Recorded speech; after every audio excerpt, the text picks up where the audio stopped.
Kyiv. On day when devastating Russian missile strike killed more than 50 people at grocery store and cafe.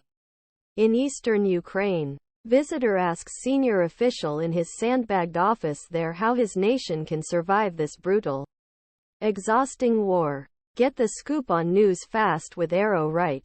Opinions Daily. After a long pause, First Deputy Prime Minister Yulia Svyrydenko answers, "We have no choice. For our partners, it is a choice whether to help us or not. Even for Russia, war is an option, but there is no other option for us."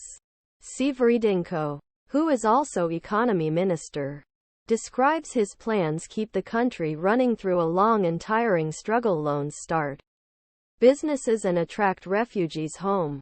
Subsidies for farmers clear mines from fields. War risk insurance encourage foreign investment. It may feel like a dream, but he says there is a backlog of 40,000 people applying for government mortgages to buy homes in this devastated country. The war in Ukraine is both heartbreaking and uplifting. People cannot hide their tiredness and sadness. The conflict is bleeding the country.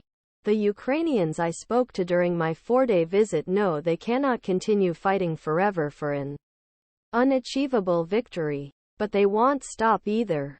Follow this author. Follow David Ignatius insights. If you stop, nothing will make sense, says Mariia Mezentseva, a member of parliament from Kharkiv in eastern Ukraine, near the Russian border. "I tell everyone with tears in my eyes I will not stop until we achieve our goal of expelling the Russians from all occupied territories.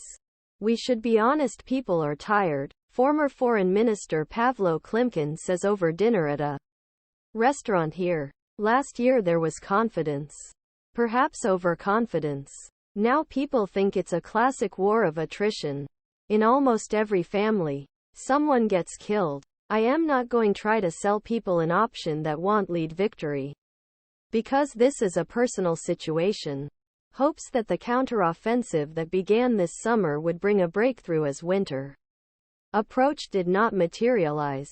But Prime Minister Denys Shmyhal says the fight will continue and is planning a budget for next year that foresees another 12 months of war.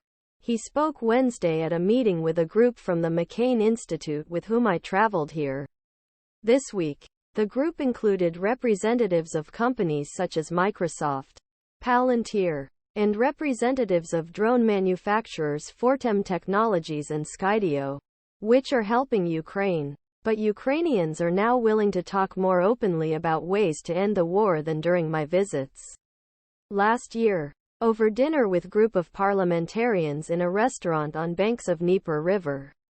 Noisy debate takes place over best strategy to save country.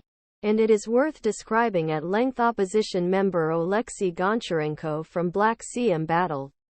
Odessa is putting pressure on members of President Volodymyr Zelensky's ruling party. "I am very worried," he says. "It hasn't changed for a